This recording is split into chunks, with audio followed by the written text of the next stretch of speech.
Thank you so much for joining us, ma'am. So, before we begin, please tell us a little about yourself and your leadership style. So I am born and brought up in Bihar.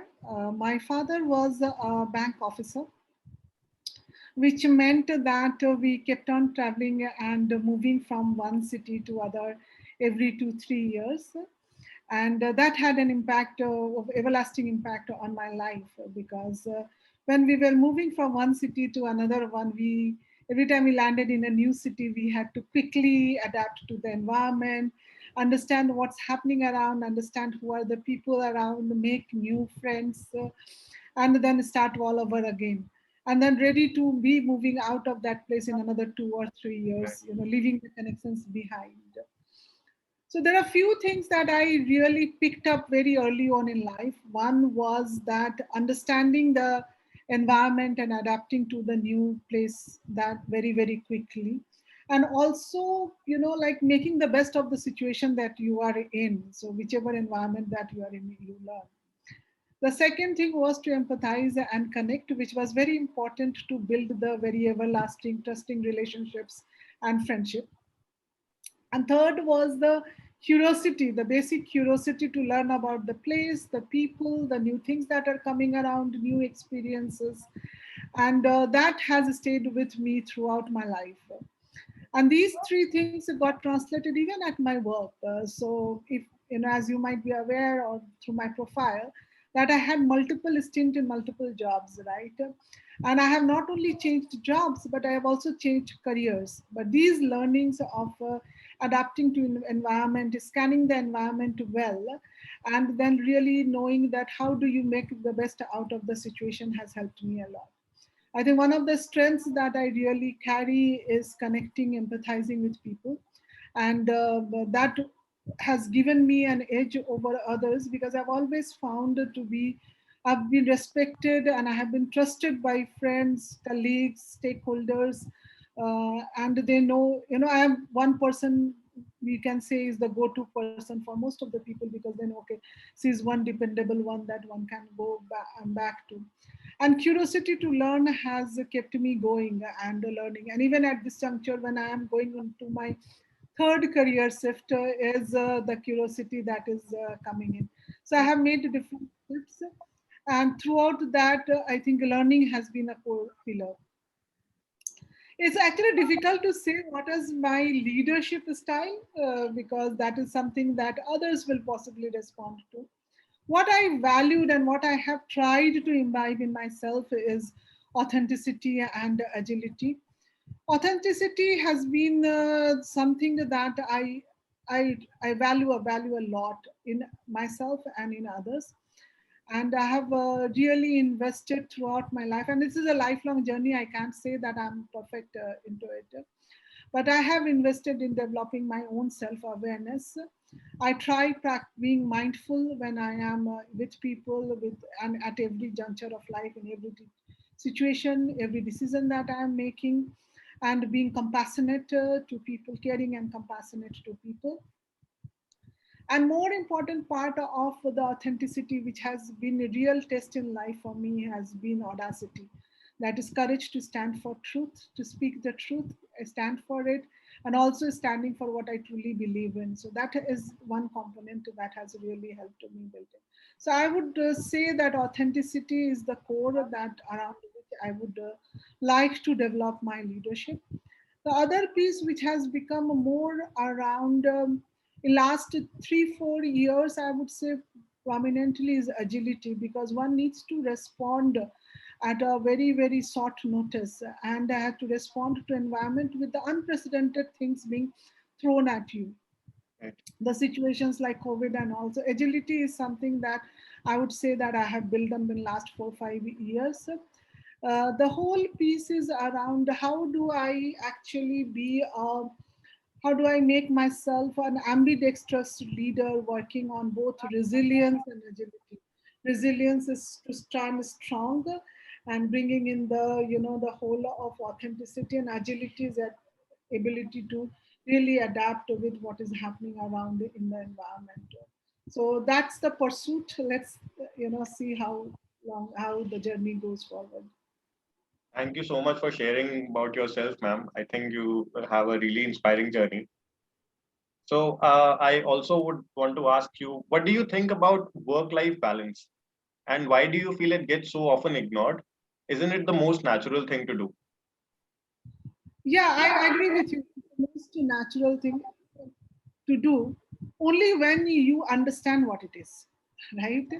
So work life balance has different pivots. One of the pivots that we speak about is time. How much time one is spending at work and how much time one is spending at home. There is another pivot which is a very strong pivot is expectation and experience, right?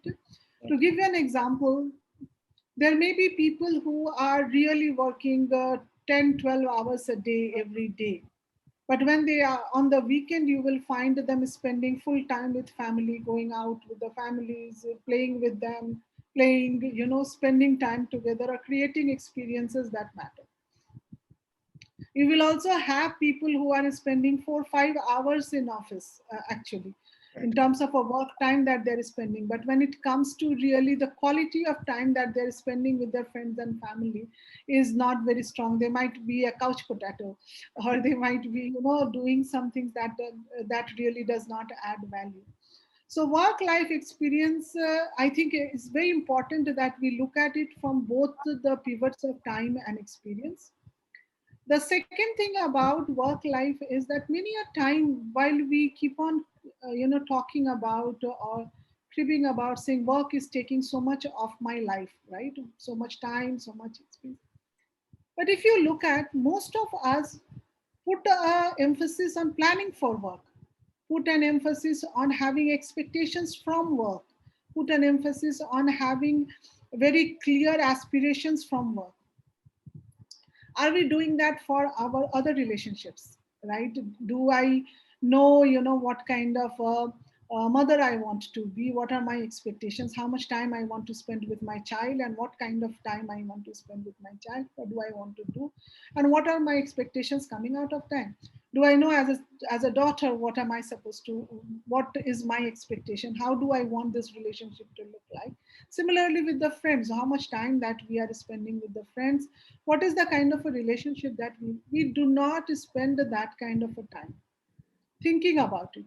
So even whatever little time that we get, we are not using that time judiciously. I think the COVID situation has really taught us, you know so even now you have people who are cribbing about work life balance when they are working from home, Right. because the time that they have, they are saving from traveling, not necessarily they are using it for something else, which is their work time, their family time, or the time with their friends, or a me time. So my only, I'm not saying that there is a rule book on work life balance, but my only suggestion will be that when you are looking at life, look at all the things that are important to you. So for example, work is important to you, your family is important to you, your social engagements are important to you, your community work may be important, you aspire to, your me time, your self time, which is your time to do your yoga, your running, your gym time, your reading time, your own. So all these are compartments of the time that are required. For each compartment, you need to really define what is your expectation. What do you really, what will the best picture look like? Plan for it and then spend it. Then the balance will start coming in. Just thinking of work life from the context of a time, even if the time for pivots change, other pivots will not change and it will not give you the kind of experience. Work is a part of life, right? And Right. when you start looking at it, you will know we are giving work the maximum importance, then it becomes equivalent. So we are work all life. Actually, it is a part of life, right? Right. So how do we see it? How do we define it? Makes a difference. Right. I think it's really important to maintain the balance, and I think you put it in a very right way, and probably will be able to receive it in the right manner. So, okay, as a human resource professional, how do you look at at the tremendous long-term impact of the current COVID pandemic? How will this change the shape of things to come in future? There is actually the biggest transition that we are seeing in decades, that this is so while we say that it is a fourth industrial revolution, we talk about it being the change of the way mankind thinks about work, mankind, like humans actually work. This is the biggest change and which will have a long term impact. So let me start with something very basic. I think one big impact, and that really I'm personally feel very strongly about, is the impact on the livelihoods. So there are millions who have lost their livelihoods, and they have even had to transition back or move back to their villages, their hometowns, and not knowing what will come and what holds for them in the future. Right. Livelihood is a big impact, and even in that livelihood, the impact on the livelihood for women has been very drastic. So we find that it's quite depressing to see the number of women in Indian workforce, and that is declining. The COVID pandemic has hit it really bad because of all the household related challenges and the motherhood requirements, that most of the women have come back, and it has impacted even at the lowest strata of society. Right. So simply, even in villages, when the men are back in villages, the jobs that women are doing have moved to men. Kind of. So it has impacted the livelihood and the poorest of poor very badly, kind of. And that is something. Their kids have moved out of school. They don't know what will be happening to them in the future. So that's the one that will take decades to recover from the impact that is there. The second impact that is in the change the way of work itself. You know, while we have been talking about remote working for years now, but COVID had made it possible and pushed us to think about hybrid working. Right. When we started remote working, there were a lot of apprehension around what will be productivity, what will be performance, because remote working was not something that we were all mentally aligned to be things to. That's the way work happened. Right. But over the period of this 15 months, I think now everybody agrees that's the way things happen. All the questions and nuances around productivity and performances have been addressed. So the way we work, the way we associate itself has changed. So going forward, organizations will design for it, right? That how the hybrid models come in. And even people, like the way they are working, they will look at it differently. We are seeing gig economy, we are seeing, the people being looking at different ways of associating with organizations. The third is the way we will perceive work itself, which is going from your earlier question, work-life balance will differ. We are finding that giving the importance to work, which was there a lot into the earlier generation, is very different in the millennials. The way they look at work. So while work is important, it is not the only thing. We have also looked at and seen that people taking career decisions of changing their work pattern completely or giving more times. People have started to look at things like a lifelong journey, and actually at 50s and 60s wanting to go back to universities and study.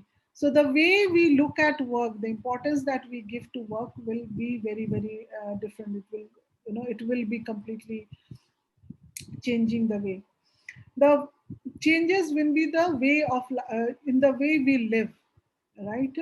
So to give you an example, we most of us have been living in near the place of work or the city of work. With the remote coming in, people will decide where they want to live and work from. So many people have moved back to their hometowns. People will move to tier 2, tier 3 cities because over there the cost of living will be less. People will move to more scenic locations because if they have a Wi-Fi they can operate, they would like to.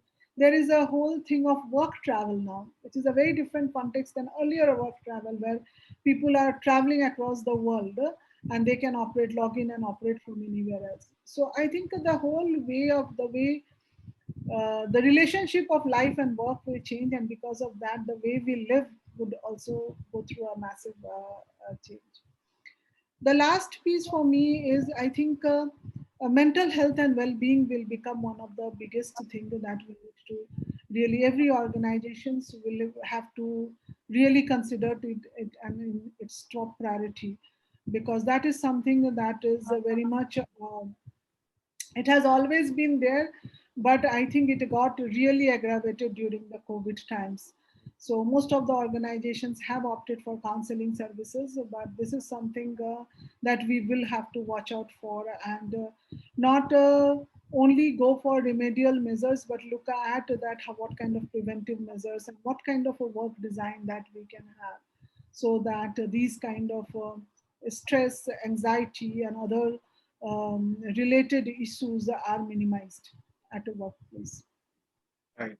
I think you very nicely put it, and probably I am not sure how we foresee the future, but I think mental health and physical health would be at utmost importance, and probably we are able to achieve work-life balance in a better way now more than before. So, next question would be what would you suggest for working professionals as the most important things to do during the pandemic to cope with, survive, and win the despite the doom and gloom all around? I'm going to take a I'm Sorry? going to take a very, can you hear my voice? Yeah, yeah, I can. Okay. So performance, see, organizations have this strong stance on performance and productivity. And this is a true nature of how organizations have been through the decades, overall into their existence. So performance, and it has become much, much more important in these difficult times, because the organization's survival is in question, right? That whether you will, so it is not that whether you will thrive, but it is a question of whether you will survive. To maintain organizational resilience, the performance and productivity is something that organizations will have to look after more than ever, right?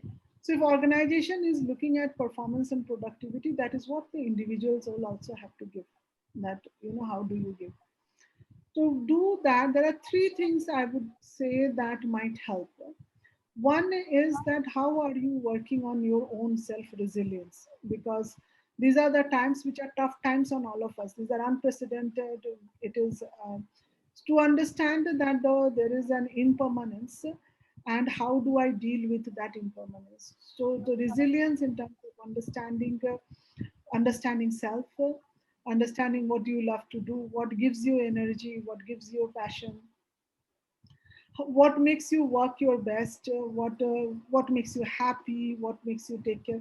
So self love and taking care of self for resilience will become the topmost priority, because if you are not, nobody else is going to come and take care of you, so you have to know methods of taking care of self. So this is the time, and this is the difficult time where you have to practice self love, Right. and that's important for resilience. The second piece, which is very important, is that performance is directly related to the skills that you bring onto the table. The skills are changing at a very, very fast pace. So if you have to invest in something, invest in the skills that are in demand, and be into continuous skilling, and that comes, that really gives you an edge over the others. And the third piece is curiosity. Keep your curiosity on, because the day you will stop learning, you will actually become stagnant, and then that is where you will lose your relevance. So if you keep your curiosity on, it helps into the lifelong learning, and that ensures that you are keeping yourself relevant to organizations. And now, if not in your current organization, you have relevance into the industry, you have relevance into the market, and you know that it helps in building your self-worth. So I think probably now I would want to know more about the brand you've been working with. Uh, so please tell us what are Future of Work and Cube and Jeevitam? How are they all connected? So actually, around 2016, I became very fascinated about this whole idea of future of work. So, fourth industrial revolution has started, and we were talking about what is the world that we are going to build. So 2016 onwards, I have been researching in the area of future of work, participating in different forums, and trying to understand that how can we create through work the better world. So that's the kind of purpose that I came. So in 2020, I took a decision that I want to completely dedicate my work in this area. And and with the idea of really going beyond what is the common understanding of future of work.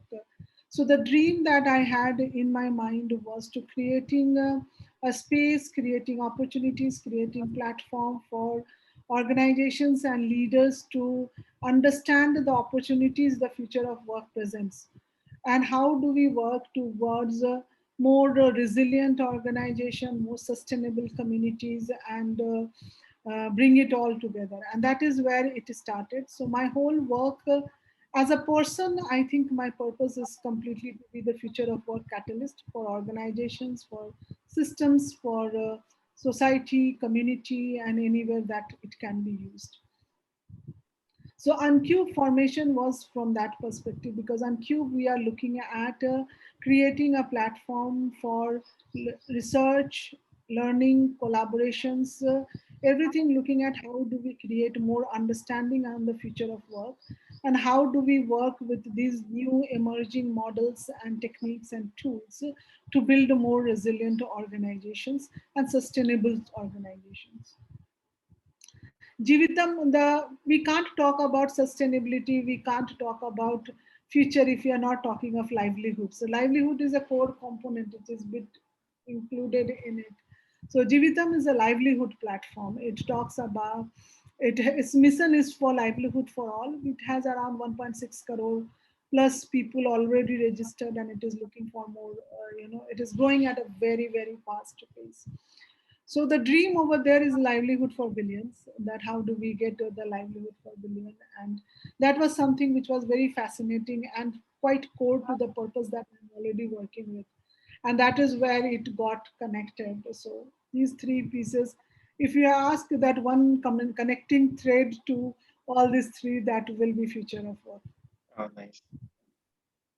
So, last question I want to ask you is, what are the four not so easy questions you would ask yourself?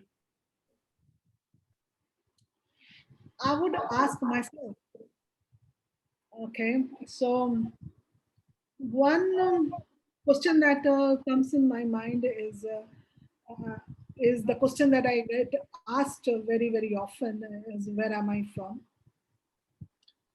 Um, and yeah, where am I from, or you know, who am I compared to the in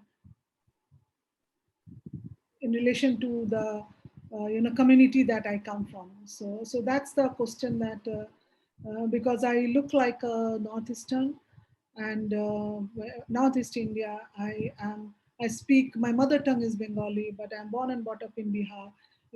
I live in Maharashtra. So I do feel it is true Indian, but this is one question that when asked about my roots, I have difficulty answering like that question. Mm. The other question is maybe about my next career move. I have just moved my third career. What will be my next career move? That's a question that I'm asking myself Right. to get answer on. There is a possibility of doing a doctoral or going into teaching. I don't know yet, but I'm really tapping onto what will be really what I feel passionate about and going. And I'm quite loving the research that I'm doing currently as part of my job, and that might be a full-time work that I want to do at some point of time. I can think of only two. That's great. I think we can do it too. So I think that's all for today. And I am really thankful to you too for joining us and having such great conversation with us. I'm sure a lot of people will be inspired by the kind of work you've been doing and the kind of conversations you've been having around. And it was really nice having you here. Thank you so much, ma'am. Thank you. Thank you. Thank you. All the best.